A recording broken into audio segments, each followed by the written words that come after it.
dijamin. Nanti aku panggil kepala dinas.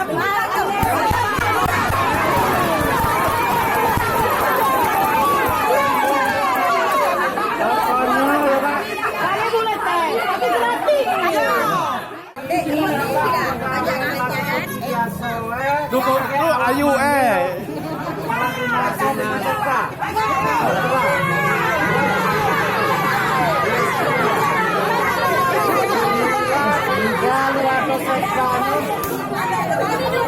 Diam.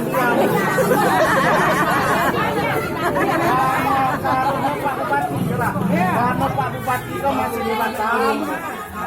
Aku sektor kantor, aku panggil juga. Aku mohon, karena Murad Arako perlu dukungan kita sama-sama. Masalah kebersihan. Aki ini mendak bubar-bubar lah, pokoknya aman, tak mungkin dipecat.